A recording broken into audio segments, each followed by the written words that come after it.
Sejam muito bem-vindos a mais um episódio do Bloco Podcast. E no episódio de hoje vamos falar de um fato histórico, SegWit versus Bitcoin Cash, a história da guerra dos blocos. E comigo tenho ele, Felipe, um investidor descentralizado. Tudo bem, Felipe?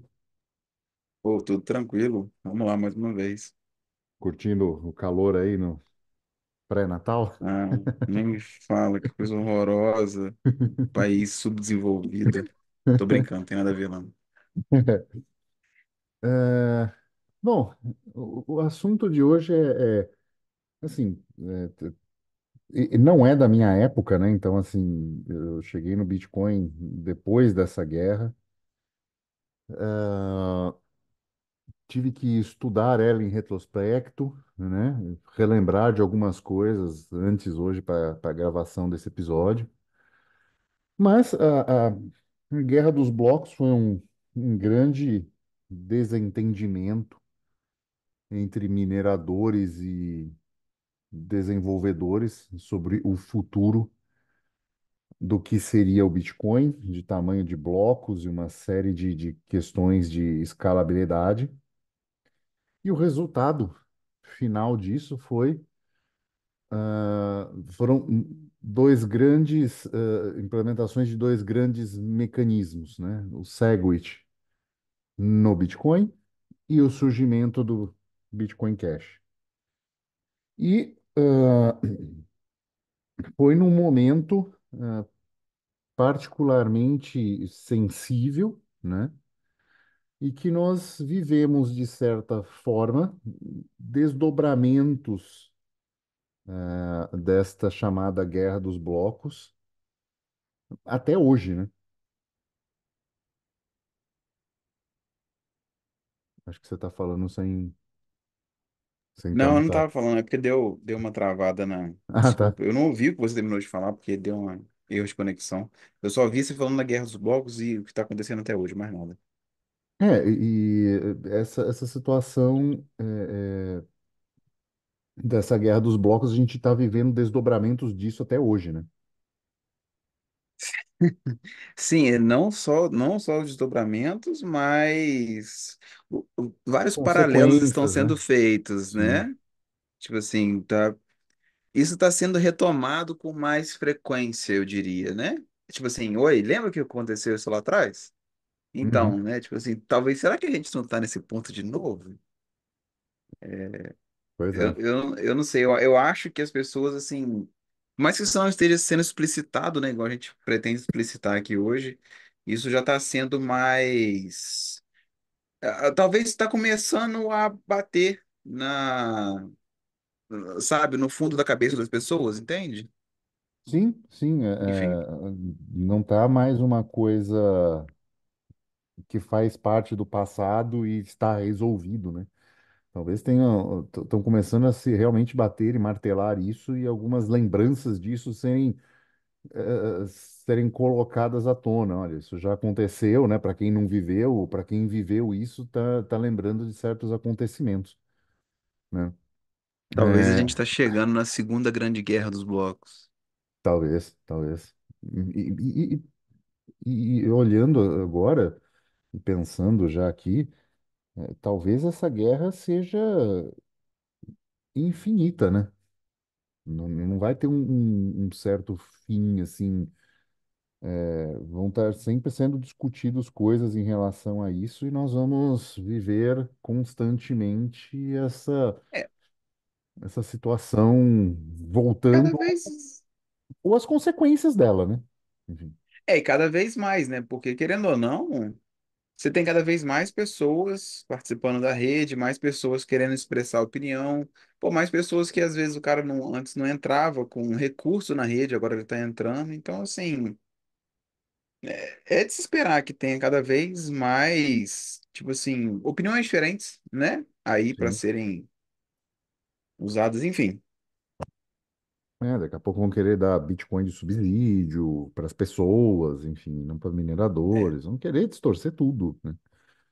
é, exatamente. Tem que torcer para o mercado se autorregular muito bem aí, viu?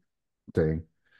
E uma coisa importante, né, assim, né, fazendo o contexto até 2017, né? Então, o Bitcoin foi lá criado em 2009, né? A White Paper em 2008, começou a rodar em 2009, teve um momento em que basicamente ele foi só minerado, o Pizza Day é considerada a primeira transação em Bitcoin, então foi a compra das pizzas lá por 10 mil Bitcoins.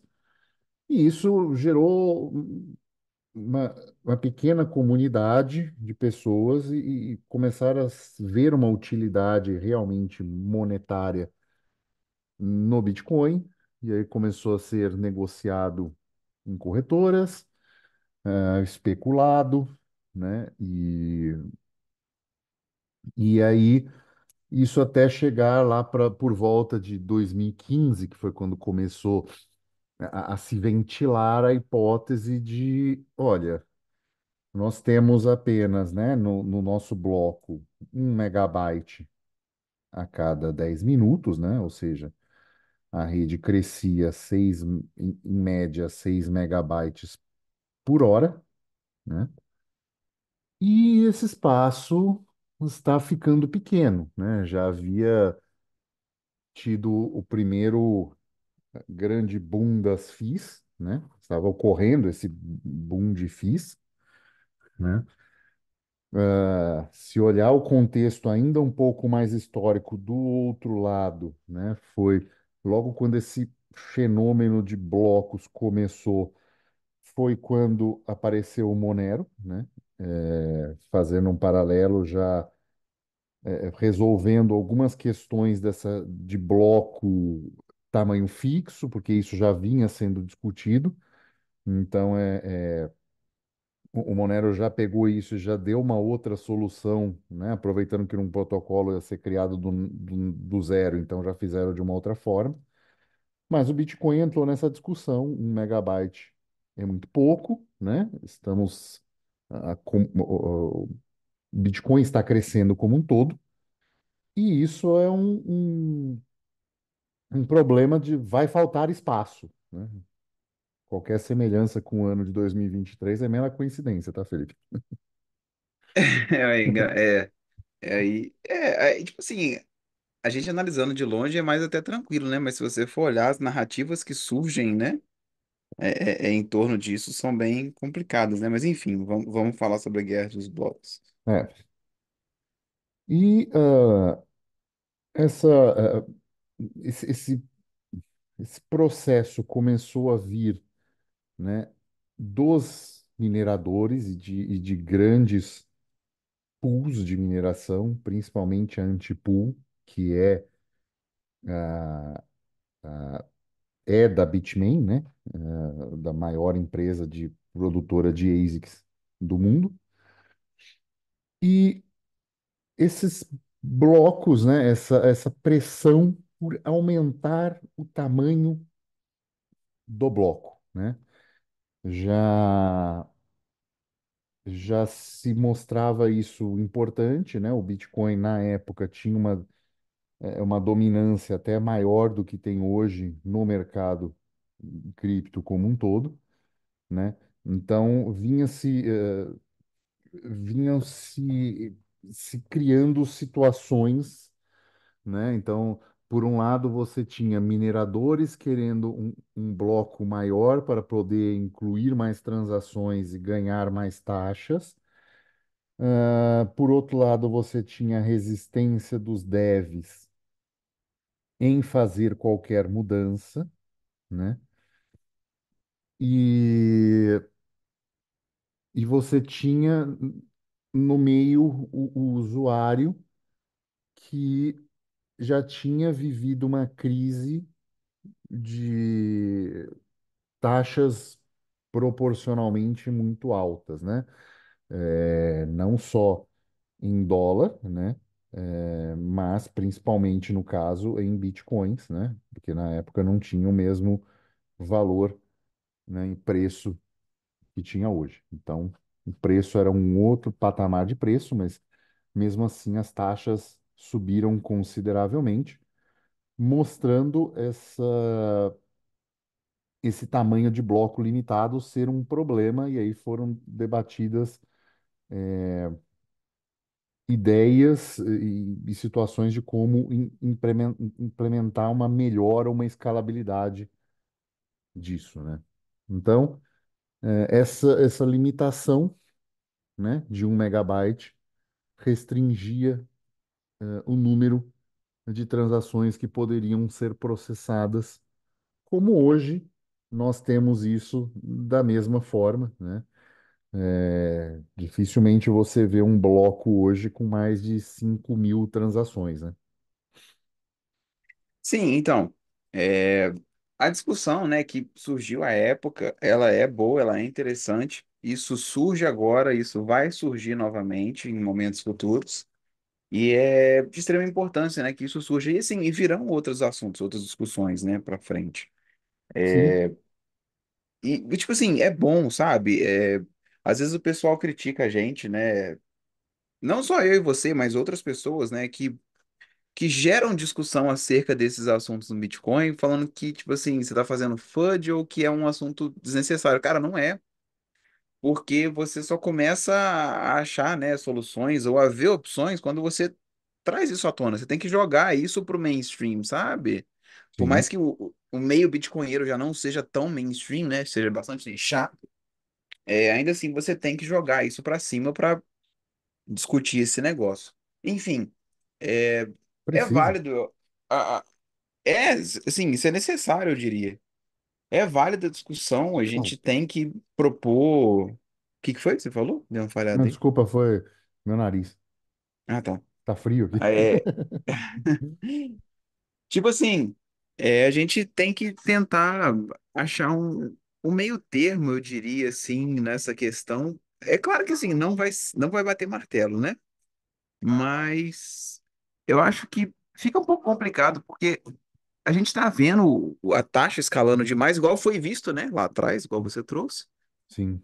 E E, é um problema, né? Assim, cara, isso é, afeta. a escalabilidade nesse sentido afeta, porque é o seguinte, é mais uma das coisas que o Bitcoin não responde ao aumento de demanda, né? Se as pessoas querem transacionar na Layer 1, né? Não estamos falando da Lightning ainda, porque a Lightning vem desse processo. Mas a Layer 1 não é capaz de responder a um aumento súbito e temporário de demanda de transação. Então, ela não responde a isso, a aumento de transação, ela não responde a aumento de demanda por moeda, né? Então, os blocos são minerados mais ou menos no mesmo tempo, seguidamente. Então, não há nada que o Bitcoin em Layer 1 responda a uma demanda, né? Certeza. E isso é uma das coisas assim, nenhum dinheiro anterior a isso na história da humanidade tinha tamanhas limitações, tá? Eu não sei se isso vai fazer do Bitcoin melhor ou pior dinheiro, mas nenhum dinheiro anterior ao Bitcoin tinha tantas limitações, em não responder a demandas. Então, não responde a demanda na produção de novos, não responde a demanda no tempo por bloco, né? Ou seja, na quantidade de transações ao redor do tempo, e nem ao tamanho de transações para que essa rede escale e resolva um problema de transações mundiais, né? Isso é o Bitcoin Sim. Layer 1, né? Não, estamos falando. Assim, quando eu falo de Bitcoin, eu falo necessariamente de Layer 1, porque, cara, porque Layer 2 é centralizado, porque Layer 2 ainda está em beta.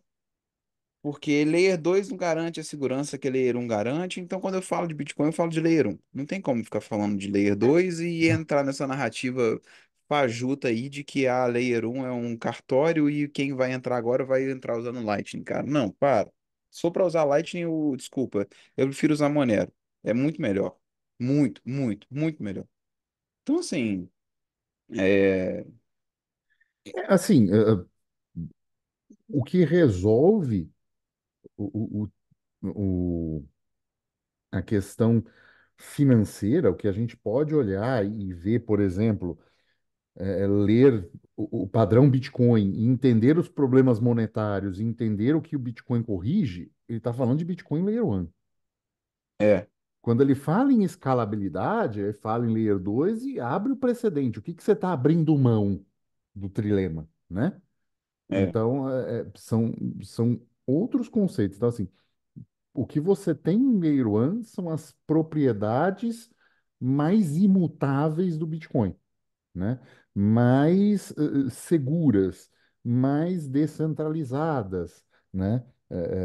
Para quem não viu, eu falo mais descentralizadas, não descentralização é um espectro. Nós temos um episódio falando disso, né? Então é pensar na Layer 1 quando a gente está falando nisso, e até nesse episódio. Esse episódio inteiro foi feito por uma questão de Layer 1, de problema de Layer 1, né? sim, e é onde eu acho que tem que estar o foco, porque, assim, na verdade, vamos devagar. É importante, sim, que a gente fale sobre as outras leis, né, e desenvolva elas. Eu acho que é importantíssimo. Eu acho até que tinha que desenvolver mais, né? Sim. Só que a gente não pode perder é, a essência da Lei Erum. Então, assim, a gente não pode simplesmente aceitar o fato de que as taxas elas ficarão estratosféricas em, sei lá, em 10, 15 anos. E tá tudo bem porque uma Lei 2 vai resolver. Cara, não. Não, e a Lei 1 você vai parar de usar por quê? Sabe? Então, assim, é claro que o mercado vai resolver, né? É, E e também, assim, a- numa adoção, realmente vai ficar caro para você usar Layer 1 a todo momento. Não é. sim, Isso assim, isso o design do protocolo já mostra que realmente não vai ser isso. Agora, tem uma coisa, né, que eu estava lendo hoje, e realmente é incômodo, né? O Bitcoin, né, ou um- a pessoa que maximalista, tal, mais fundamentalista do Bitcoin, ele se gaba que o hash rate da rede coloca o hash rate no mais seguro do mundo, né? É isso, né? Assim, é mais seguro porque é, olha quanto poder em tese é computacional porque tem. você tem muito poder computacional, né? Mas aí essa É, pessoa não avalia os outros aspectos, né? só que esse poder computacional ele existe única e exclusivamente hoje a custas de inflação.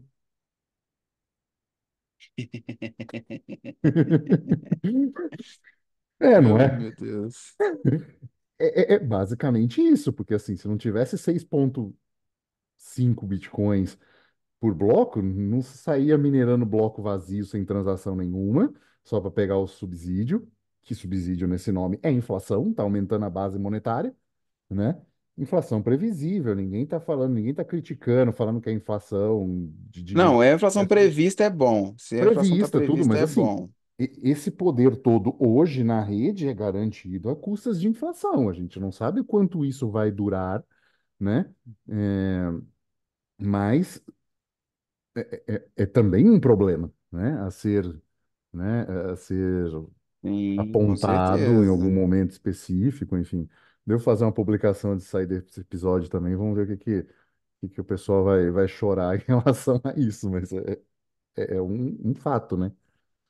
Então, É, são coisas a serem avaliadas, com certeza. sim, sim. Então, assim, a única coisa que sinaliza alguma demanda, alguma urgência em incluir uma transação no bloco é o usuário aumentar a taxa de transação. É ele pagar mais para essa urgência, para ser incluído no próximo bloco. Ou seja, para ter a transação com 6 confirmações em mais ou menos uma hora, né? É isso que hoje desde aquela época e até hoje, é a única coisa que se consegue fazer, né? É você aumentar a taxa. É o variável ali, né? Sim, É a única coisa que você tem de variável, né? sim. E aí, isso obviamente começa a criar visões conflitantes, né? Algumas delas geram um fork, um soft fork, ou seja, uma atualização, uma funcionalidade nova, mas que você pode rodar uma versão antiga do software. Outras não, exigem um hard fork, ou seja, uma incompatibilidade com o resto, porque você está adicionando uma função que está mudando algo mais profundo no protocolo e as versões anteriores não são compatíveis com essa nova implementação. E neste momento, né, isso 2016, 2000, início de 2017, começou a ser sugerido e três situações emergiram, né? O primeiro, o que se transformou no Segwit, né? Que mantinha basicamente a estrutura do tamanho de bloco em 1 megabyte, mas incluía 3 megabytes neste bloco que poderiam ser usados para assinaturas. Então, a transação ia para um lugar, né, vai para um lugar, isso tá rolando, isso funciona hoje. Então, as transações ficam num lugar de 1 megabyte e as assinaturas ficam das transações ficam nessa outra estrutura de 3 megabytes. E foi isso que permitiu com que a Lightning fosse implementada com mais robustez, não só a Lightning, mas as multi-assinaturas, né, as carteiras multisig, que fossem feitas a partir do Segwit, que você consegue segregar essas assinaturas num canto diferente desse bloco, e ela compõe isso de uma forma diferente do que era tudo dentro de 1 megabyte só. Acho que ficou claro, né? Ah, acho que pra mim sim, tipo assim, é um pouco, pensando, né, do ponto de vista do ouvinte, né, um pouco técnico, né? Sim. Mas acho que a ideia é essa, entender que a Guerra dos Blocos veio, né, por conta dessa discussão acerca de, oi, esse tamanho de bloco está limitando a escalabilidade do nosso projeto, o Bitcoin. E aí, vai crescer ou não vai? Aí, na dúvida, gerou, né, essas divisões e cada um seguiu o seu rumo, né? O Bitcoin se mantém, aí tem o SegWit e surgiu, né, o Bitcoin Cash também, né? É, Dessa história toda. outro, né, outra parte da comunidade, basicamente em cima de mineração, né, da galera mais voltada para mineração, quis aumentar direto o tamanho do bloco, né? Então, não só, né, assim, eu acho que já ficou claro que pós-guerra dos blocos, o tamanho dos blocos de ambos aumentou, né? No Bitcoin, que ficou o Bitcoin de fato, né? A atualização Segwit colocou 3 megabytes de assinaturas, onde isso poderia ser assinado e 1 megabyte de transação continuou igual por bloco. O outro lado, né, quis aumentar direto o tamanho do bloco e aumentou para 8 megabytes, o que acabou gerando um hard fork. E este hard fork não foi como foi, por exemplo, o Litecoin, que pegou o processo do Bitcoin, fez algumas alterações e começou uma rede do zero. Esse hard fork não, ele pegou e foi a partir do bloco. Então, ele validou tudo que era anterior e começou a partir dali. Isso gerou um hard fork que virou o Bitcoin Cash. O Bitcoin Cash tem um tamanho de bloco de 8 megabytes por bloco e ele validou tudo que era anterior, o que fez um split na rede. Então, quem tinha 10 bitcoins passou a ter 10 bitcoins cash também, de saldos nas UTXOs, né, nas carteiras. Se o cara tinha o saldo que ele tinha em Bitcoin, ele passou a ter também em Bitcoin Cash. E isso gera um, é um problema, é um atrito político na rede, porque isso divide parte do hash rate. Então, o hash rate que estava minerando uma coisa só, ele passa a ser dividido, não necessariamente igual, mas cada minerador vai ter que tomar a sua decisão e virar o equipamento de mineração para minerar uma dessas duas forks da rede. Então, é, é algo, eu não diria que é potencialmente perigoso, mas ele é potencialmente grave, porque ah, um hard fork, mesmo que momentaneamente, ele divide, ele tira uma série de questões de segurança que estavam todas alinhadas, né? Então você tinha todo o alinhamento voltado ao que era o Bitcoin. Com o surgimento do Bitcoin Cash, parte da mineração migrou, parte dos desenvolvedores foram desenvolver para o Bitcoin Cash por crenças pessoais, né? Então você tem uma divisão da comunidade, né? Neste caso, hoje olhando, né, o passado, nós podemos perceber que o Bitcoin que implementou o SegWit se manteve a maior comunidade, o preço também foi majoritariamente para lá, né? Então, assim, o Bitcoin Cash não dá para dizer que ele falhou, mas, enfim, ele teve um outro rumo nessa história toda, né? Não foi, ele não se tornou o mais importante dessa história toda, né? Algumas coisas que a gente tem que avaliar nessa história toda é o seguinte: ficou claro com a Guerra dos Blocos, né, com a discussão que teve nela, que, tipo assim, é extremamente importante a discussão, e isso levou ao aumento do tamanho dos blocos, como você falou, de toda forma aumentou. Tipo assim, Sim, ficou com mais espaço.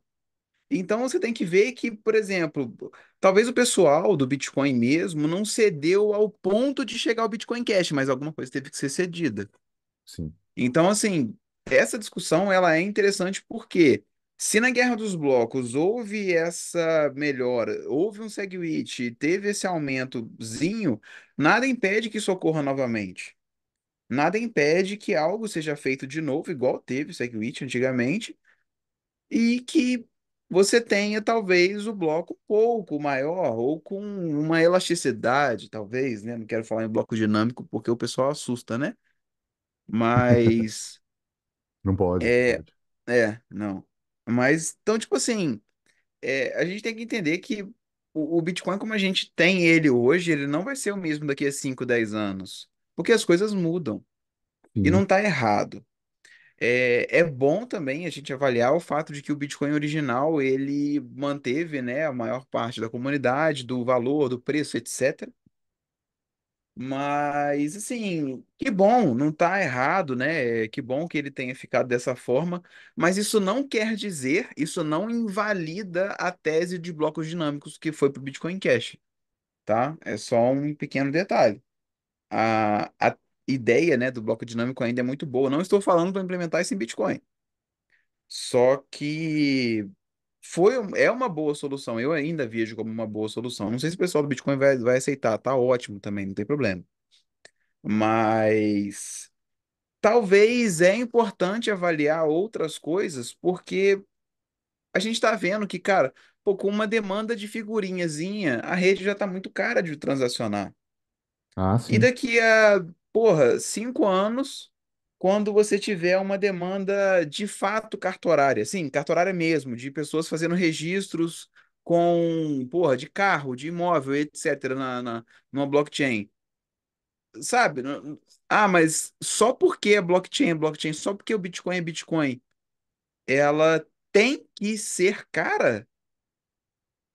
Pô, não. Não, Melhor do que você fazer um registro na blockchain do Bitcoin no domingo e ele ficar lá pro resto da vida, é você fazer o mesmo registro no domingo, ele ficar lá pro resto da vida e você pagar pouco. com certeza. Então, assim, né? São coisas a serem discutidas, porque eu tenho visto, né, o pessoal falando muito disso e tal, né? De É, que, sabe, sim, tem que sim. ser caro. Pô, não tem que ser caro. Não, pelo contrário, né? Assim, se for barato, um sinal de maior adoção, né? Assim, é mais fácil ser adotado, né? Não justifica um ente centralizador ter que coordenar isso, né? E tem uma coisa interessante, né? Assim, acho que o primeiro ponto que você trouxe, marcou muito bem, é dessa guerra houve aumento de tamanho de bloco. Ponto, né? Então, assim, quem diz que o Bitcoin manteve um megabyte, tá? Ele manteve um, mas ele botou três para assinaturas, né? Então, houve esse aumento. Esse aumento pode não ter sido usado num primeiro momento. Agora, as imagens, os ordinals e todas as coisas que estão entupindo a rede hoje, queiram, e pasmem os senhores, né, que ainda não sabem disso, são feitos no espaço do Segwit. Então, ah, esta consequência dessa guerra dos blocos gerou esse espaço que hoje está sendo aproveitado, né, inflado para que seja utilizado, ou seja, gerando uma utilidade é, é, fora do que era, né? Assim, Bitcoin nunca foi para ser negociado como NFT, né? Hoje é a maior, é a rede que mais negocia NFT no mundo, maior que Ethereum, maior que todas as outras, né? Em volume de negócios.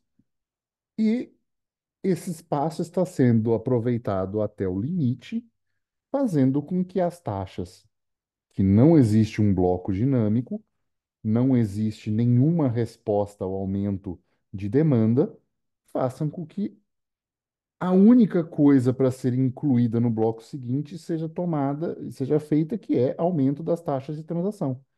Então, ah, estamos nesse momento agora, né? Graças a esta guerra, né? Essa proposta que gerou o Segwit.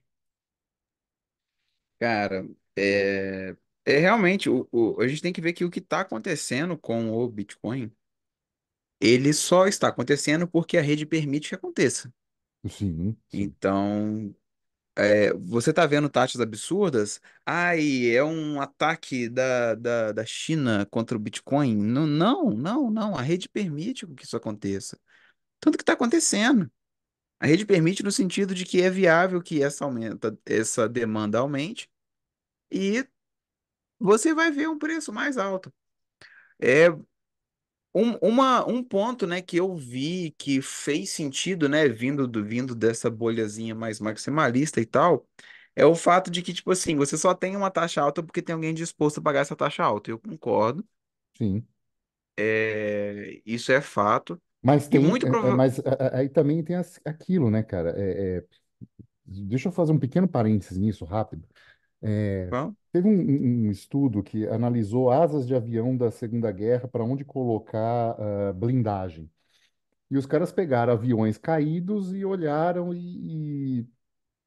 que voltaram, né, que foram para a guerra e voltaram com balas e fizeram uma zona ali aonde colocar a blindagem. Só que eles esqueceram o seguinte: esses aviões voltaram. E os que não voltaram? Os que não voltaram tomaram tiros em outras regiões, né? É mais sim, ou menos isso. A gente está vendo a galera disposta a pagar. E quem não está disposto? Onde a gente olha? é, bem colocado. E o cara que não está comprando? O que ele está fazendo? É, você tá comprando comigo e tá comprando Monero, porque hoje já foi muito. Pois é, entendeu? Assim, aí a gente começa a ver postzinho, uma loja, olha, foi o recorde de transação de Monero com pagamento. Olha, pela primeira vez em 5 anos, Monero passou o Bitcoin em pagamento na nossa loja. Olha, você entendeu? A gente começa a ver outras coisas, a gente começa a ver uma taxa alta validando outras blockchains. Alternativas. Sim, que não E deveria, né? assim, exatamente. Eu acho assim, isso é muito problemático para a adoção do próprio Bitcoin, né?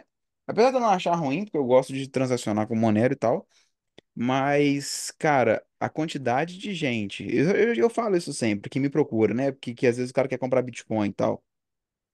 E o cara olha, pô, a taxa tá alta. O cara ele opta por comprar Monero, mesmo eu oferecendo Lightning para ele. Fala, não, cara, eu consigo te mandar esse Bitcoin na Lightning. O cara, não, cara, eu prefiro comprar Monero.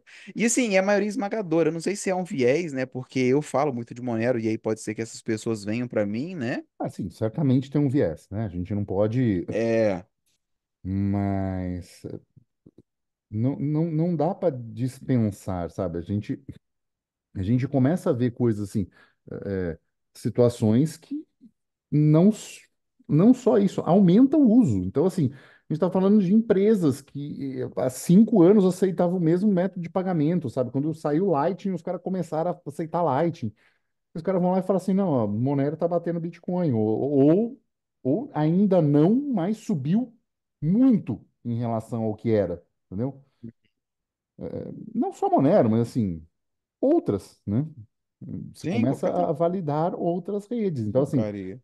a gente está vendo pessoas dispostas a pagar, mas, né, e por isso as taxas sobem, mas a gente não consegue, pela blockchain do Bitcoin, ver as pessoas que não estão dispostas a pagar. E aí a gente tem que começar a olhar para É, outras redes, né? No caso do Monero, a gente não olha para nada, né? Porque não dá para ver. é, Né? A gente tem que contar com feedback de pessoas como você, tem que contar com feedbacks de empresas, né, que aceitam cripto, tem que contar com relatórios de corretoras, né? Então a gente tem que confiar de uma certa forma nisso, mas a gente não consegue ver o que o Bitcoin, o que as pessoas não estão dispostas a pagar no Bitcoin, né? E me lembra até as resistências, né, aos opositores de Segwit, que eram favoráveis a aumentar logo o tamanho do bloco, né? Mas falando que o Segwit era uma solução complicada e que não abordava o problema fundamental, que era a escalabilidade dos blocos. As pessoas que eram a favor falavam assim, não, mas o Segwit vai ser o grande impulsionador da Lightning que vai resolver esse problema. 6 anos depois não resolveu. é, Estamos aí com as taxas explodindo, sendo que já teve um outro pico de taxa alta antes, mas tinha a ver com basicamente transações financeiras, né? Então nós estamos num ponto em que 6 anos depois do fork não se resolveu o problema. exatamente, né? O Bitcoin cresceu, o hash rate cresceu, o market cap cresceu e Sim. O uso cresceu, a Lightning nasceu e cresceu, né? Para ser o projeto que ela é, no momento que ela é, né? Descentralização é isso, você não consegue crescer na velocidade de uma, de uma empresa centralizada, né? não, E não tudo mesmo. bem ser assim, né? É assim que as coisas funcionam, mas em 6 anos, o Segwit não trouxe possibilidades para que a Lightning resolvesse esse problema, né? As pessoas não passaram a transacionar mais na Lightning a ponto de lidarem com essa questão, ah, das taxas. Então, assim, as taxas continuam subindo, né? É. Tipo assim. Um detalhe que eu queria colocar também acerca de, por exemplo, Lightning, né? E o pessoal fica falando, não, vai usando Lightning até a taxa baixar, né? É um ponto válido, né? Para algumas movimentações nas quais eu queria receber Bitcoin, e aí as pessoas estavam, né, com esse problema de taxa e tal. Tipo assim, tá, vamos dar um exemplo. Vendendo meu curso. Eu vendo meu curso com desconto para quem paga em Bitcoin. E Uhum. Monero, né? Só que no momento eu não estava querendo guardar Monero, eu estava querendo receber Bitcoin. Eu comecei a aceitar alguns pagamentos dessas pessoas via Lightning, exatamente com essa ideia. Vou esperar a taxa baixar para fazer uma movimentação on-chain. Super Teve, válido, beleza, ponto final. teve uma semana esse ano É, o quê? que a taxa caiu de 5 satoshi por V-byte. Uma semana. Não foi, porque inclusive eu fechei alguns canais que eu estava fazendo experimento na Light. Tipo, eu falei, ah, tá bom, vou Entendi. parar por aqui. Então, assim, eu lembro quando foi. Tipo, começou 5, 3, 2, assim, a galera, ah, agora é hora, não sei o quê, e tipo, durou uma semana. Então, é, exatamente. É uma boa opção, né? A ideia de você esperar baixar a taxa para você fazer isso. Só que ainda assim, eu acho melhor, a depender principalmente do montante que vai ser negociado, eu prefiro usar Monero para fazer essa movimentação em vez de usar Lightning e esperar a taxa baixar, né? Porque senão você vai ficar muito na mão de ter que esperar com que o mercado se resolva. É que você vai estar colocando suas finanças nas mãos de, sei lá. Se você não tem o seu Node, já começa isso, né? Lightning é custodial para você. Já É, e se começa você, desse ponto, né? e se você tem o seu Node, você tem o risco, do seu Node, né? É, Tipo, dele não, da luz não cair, dele não quebrar, dele não, nossa entendeu? senhora. Do hardware não dá problema. Então, imagina assim, você está segurando economias que assim, eu entendo, se é uma coisa temporária, eu entendo. Se é uma coisa de uma, 2 semanas, se você ficar segurando na Lightning, vá lá. Mas nós estamos falando de uma semana por ano, Então, no último ano.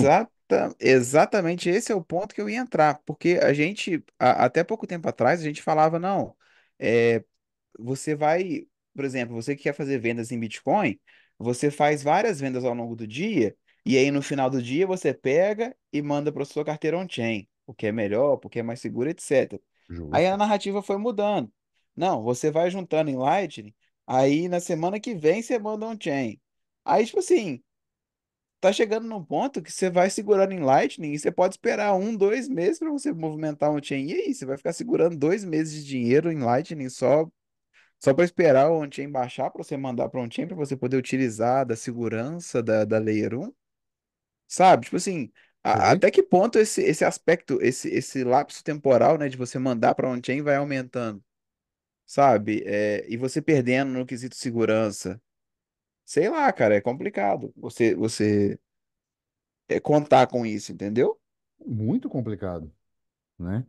E, e isso, assim, né?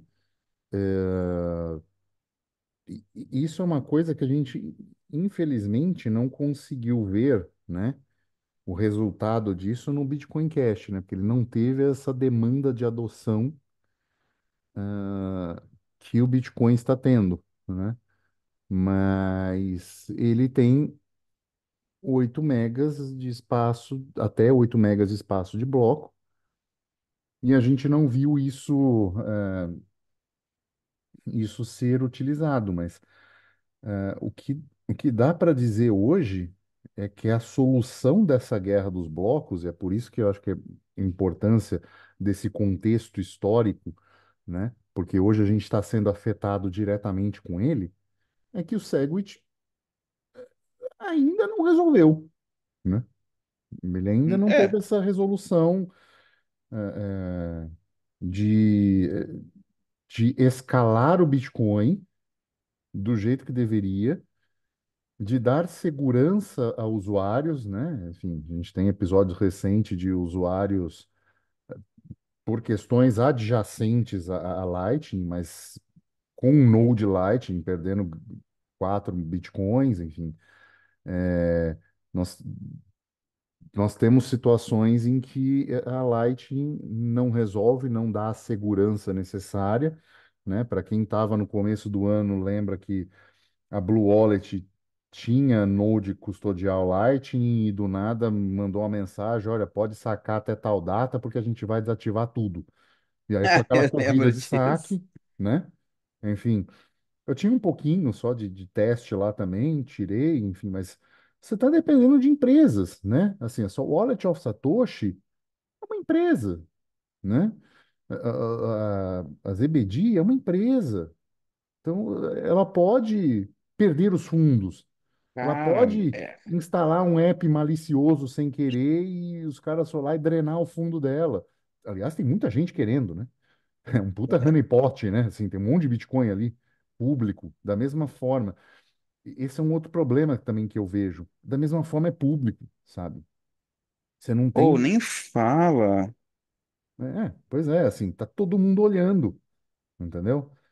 Tipo assim, uma coisa que eu acho, né, que eu até comentei isso com você, né, que não publicamente, mas falando agora, eu acho que é muito problemático as pessoas, né, que advogam para uma proteção contra o Estado, uma descentralização, tenha um dinheiro de verdade, que o, sabe, autocustódia, blá blá blá, Como? o Público, cara.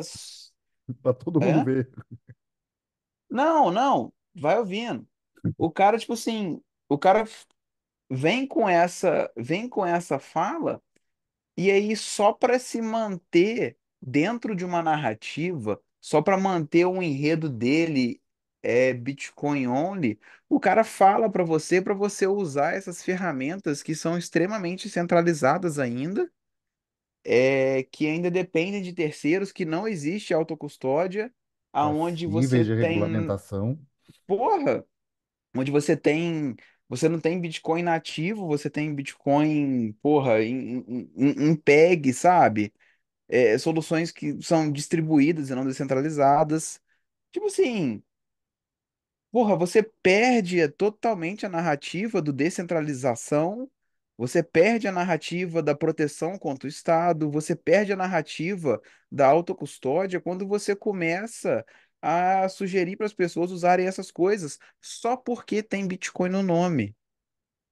Então, tipo assim, eu acho que o povo tem que desapegar um pouco desse lance, sabe? E colocar bom senso. Eu sei que é difícil, né, para todo mundo botar bom senso na fala, né? Mas, enfim, tipo assim, o pessoal tá muito enraizado numa, numa teoria boba, sabe? E aí, só porque tem Bitcoin no nome tá valendo. Vale a pena pagar R$ 200 de taxa? Vale. Não, vale a pena você usar essa solução centralizada? Vale, vale. Bitcoin, pô. Não, a empresa é Sim. Bitcoin only. Porra, para. Cara, é isso. A empresa é Bitcoin only. O que que uma empresa precisa ter? Registro no governo. Acabou. Acabou. Pronto.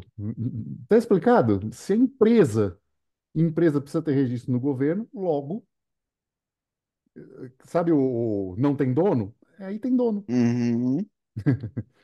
Sabe, não, não precisa de permissão? Aí tem permissão. É o Estado que permitiu essa empresa existir. Pronto, entendeu? Ah, é a Cara, fundação, não sei o quê. Então, é isso. Não? é muito difícil, A sabe? Lightning tem Você. dono, tem uma fundação Lightning. Né? É A Liquid verdade. tem dono, tem uma fundação Liquid lá, tal. Então, assim, são A empresas. Liquid, é uma solução distribuída, né? A gente já falou. Sim, sim, sim. Então, Mas assim, é uma questão, né? E assim, eu acho que lógico, a gente está falando de coisas modernas, mas o ponto que eu queria trazer desse episódio é justamente isso, mostrar o que foi esta guerra dos blocos, né? Mostrar que este problema da falta de escalabilidade já foi discutido antes, já foram feitas alterações, essas alterações aumentou o tamanho do bloco, né? No final das contas, ela aumentou o tamanho do bloco, não para os 8 megabytes que virou o Bitcoin Cash, mas para 4 megabytes, um mais 3, né? Um de transação, 3 de assinatura.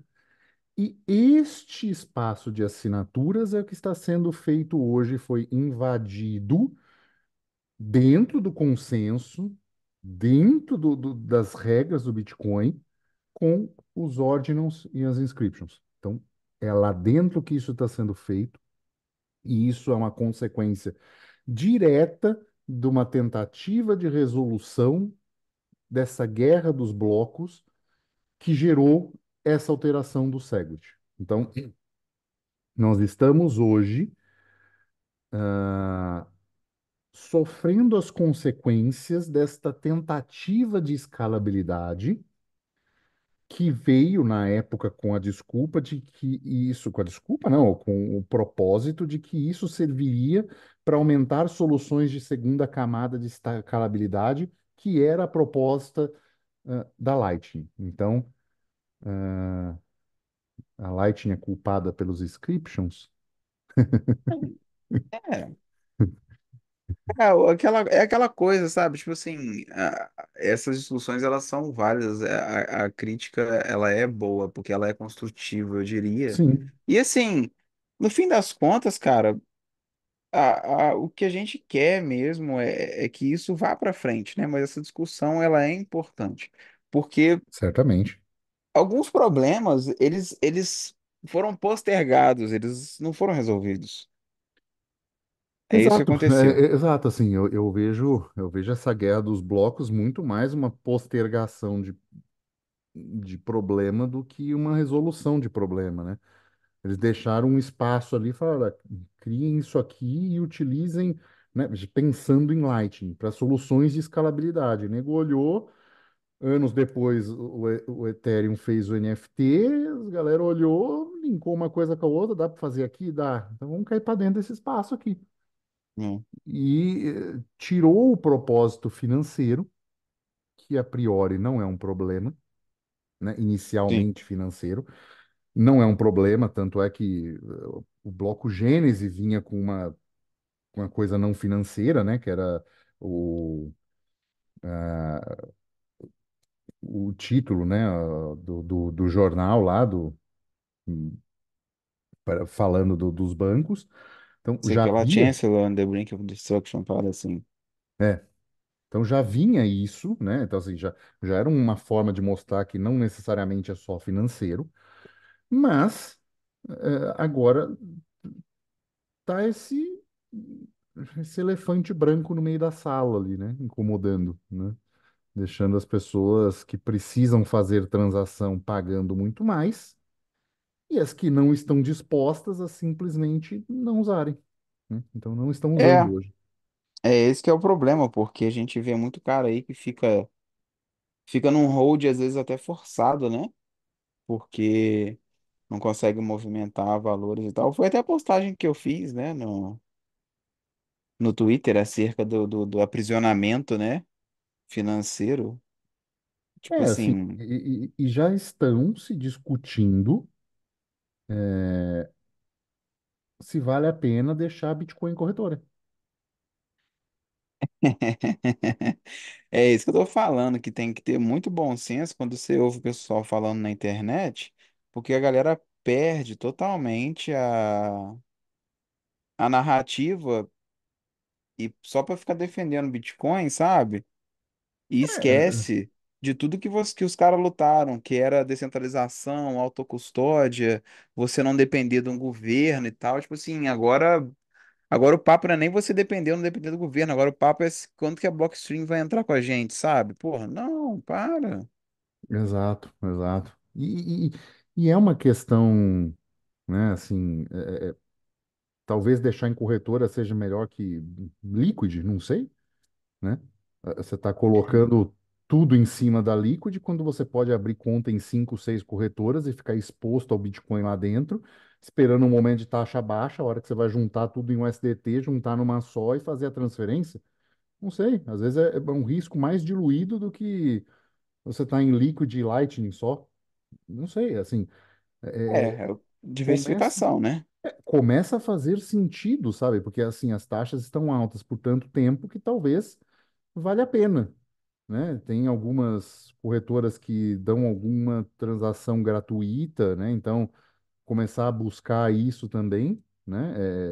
A transação fica sem pressa, né? Vai para sua carteira normalmente depois de 24 horas, ou tem uma limitação de quantidade de vezes por mês que você pode utilizar isso, ou valores mínimos, mas, de qualquer forma, começa-se a haver um acúmulo de Bitcoin em corretora, que, coincidentemente, era tudo aquilo que as pessoas não estavam fazendo. E isso surgiu tudo de repente, né? Então, assim, coincidentemente, uma corretora maior do mundo que minera listou esse token quando viu a solução. Esse token aumentou muito o uso da rede, porque começou a compensar fazer essas inscriptions, mesmo com taxa alta, e essas corretoras estavam com o quê faltando assim, o que que elas tinham um pouco disponível para vender? Bitcoins. Agora começa a ter um monte de gente tendo que holdar Bitcoin na corretora porque não consegue pagar a taxa para transferir. Olha só, quem diria, né? É, aprisionamento, tô Pois falando. é. É complicado porque eu sei que não é o melhor dos paralelos, mas imagina se a sua conta só pudesse fazer envio se você tivesse pelo menos R$ 50 guardados, sabe? Tipo assim, é mais ou menos a mesma coisa. Pois é. Então, Pois tipo é. assim, eu acho assim, só um detalhe, né, acerca dessa comparação que eu sei que é esdrúxula. Por exemplo, tem os limiares, né, nos quais você opta por pagar certas taxas de rede. Por exemplo, há não muito tempo atrás, a gente pagava R$ 5 a taxa de rede do Bitcoin. Eu pago R$ 5 em taxa de rede do Bitcoin tranquilamente para não usar moeda fiduciária, por exemplo, e para não usar Monero, dependendo do caso, que eu precisar, que eu vou receber um dinheiro maior, que eu for vender curso, eu for fazer hold. Porra, eu pago R$ 5 em taxa de Bitcoin, tranquilo. Sim, sim. Só que chega um momento que você começa a não querer pagar tanta taxa. Eu já acho que você pagar R$ 30, R$ 50 de taxa já não faz tanto sentido assim. Aí você já começa talvez a usar uma alternativa, Lightning ou Monero, que seja e tal, tudo mais. Vai vir alguém e vai chegar e vai falar assim: "Ah, mas a minha criptomoeda, ela não tem taxa", ou algo do tipo. Beleza, tranquilo. Legal que a sua criptomoeda não tenha taxa. Mas é um trade-off. Eu prefiro pagar 10 centavos na transação de Monero e ter todos os benefícios do Monero. Assim como eu prefiro pagar R$ 5 na taxa de Bitcoin e ter todos os benefícios do Bitcoin do que fazer uma transação de graça na cripto que eu não conheço. Entendeu? Então, assim, são alguns detalhes. Eu acho que existe até um certo ponto. O problema é que a gente passou desse ponto no Bitcoin agora. Uhum. Entendeu? Você já passou dos R$ 100 da taxa de rede e nada justifica eu pagar R$ 100 numa taxa de rede para transacionar em Bitcoin e nada justifica eu ficar 100% em Lightning. Porra, muito menos Liquid, sabe? Então, Vamos combinar. A taxa está subindo tanto que, por exemplo, você vai vender um curso seu com uma taxa de rede dessa, é melhor você pagar imposto, pô. Entra pela é, tua empresa, você paga um imposto e pronto, sabe? que sai mais barato. Isso é mais barato. Então, assim, para um white paper que veio com um problema na introdução, dizendo que pequenos pagamentos na internet eram um problema, resolveu nada até agora, né? Nesse momento. Tá É, resolvendo nada. não, a gente tem uma subversão. E aí agora eu vou trazer um ponto. Ih, agora eu vou arranjar confusão, hein? Eu vou trazer um ponto interessante, porque olha só, Satoshi escreveu isso no white paper. E se você trouxer isso para discussão com alguns maximalistas, eles vão falar que a realidade do Bitcoin ela já mudou demais em relação à época do Satoshi, em relação ao que foi que ele fez, certo? Certo.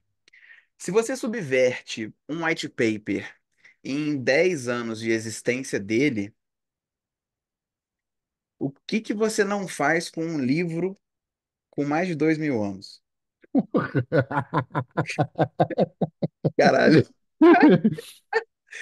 Tipo É, assim, não tô criticando ninguém não, tá?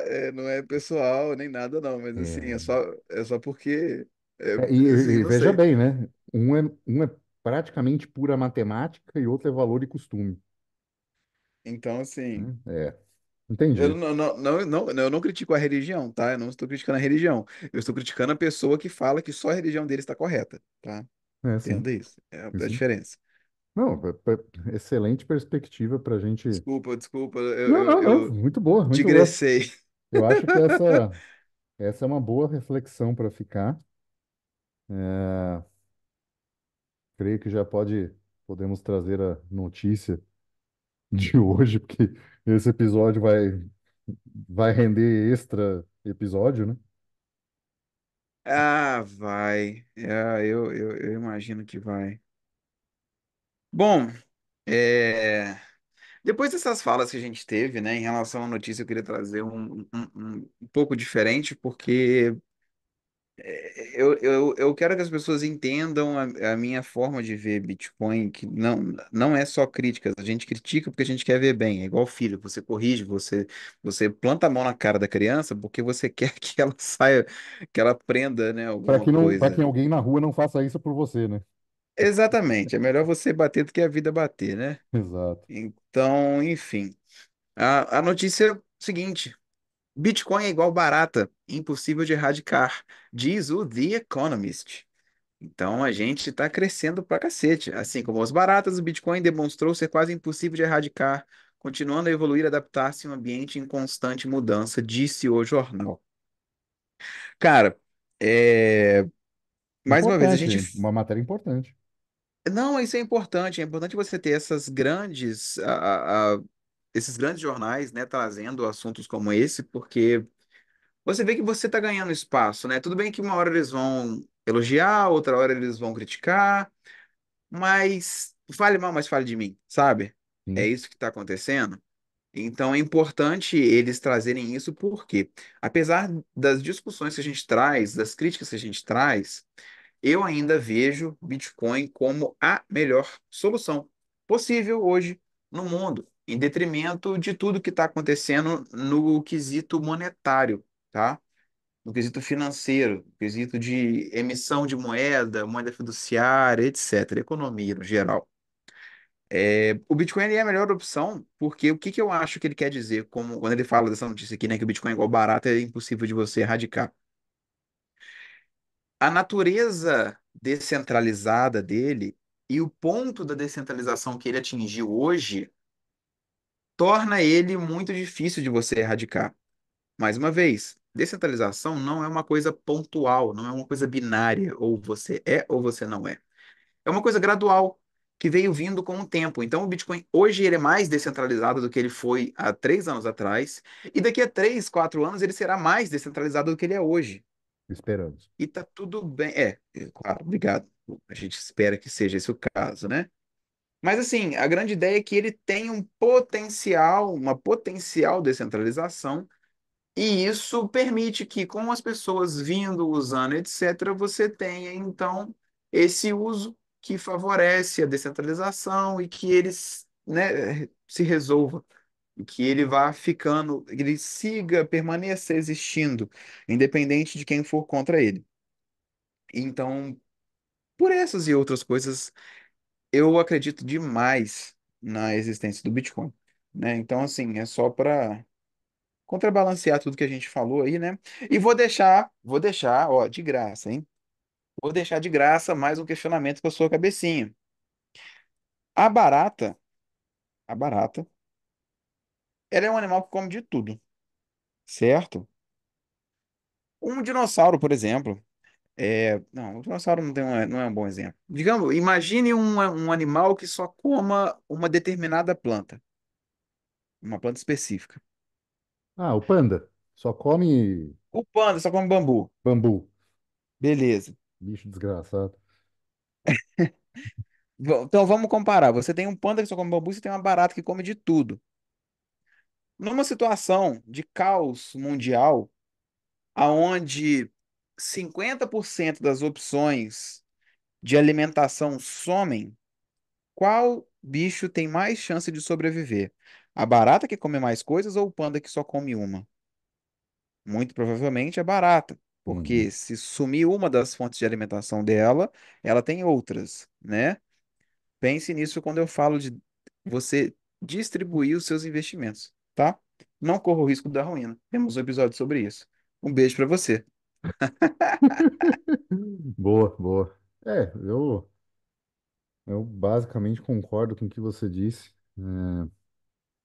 É realmente a melhor solução que nós temos, é a que tem se provado mais resistente, mas isso não faz dela imune a problemas e imune a potenciais falhas. Então, nós Não, não temos mesmo. que estar vigilantes, temos que estar apontando problemas e buscando diálogo, solução, formas de pensar, enfim, para saber, inclusive, que se em algum momento de uma crise, saber se realmente posicionar que lado você vai estar ou se vale a pena estar, não, exposto a isso. Então, né, às vezes vale a pena até repensar em todos os conceitos. Mas, É, tem que ter bom senso, é, pronto. isso. Mas é isso. Vamos ficando por aqui. Se gostou, deixe 5 estrelinhas no episódio, ajuda bastante a gente na divulgação. Aproveitar e agradecer quem está comentando, quem está deixando as estrelinhas. Estamos recebendo esse feedback, tem sido bem legal. Se gostou e quiser apoiar o nosso trabalho, é só mandar alguns satoshis para quinteiro@zebedi.gg ou, se estiver no Fonten, nosso app favorito, você pode ganhar bitcoins ouvindo a gente. E se quiser dividir algum com a gente, é só mandar diretamente para o perfil do nosso bloco podcast. E é isso, ficamos por aqui e tchau.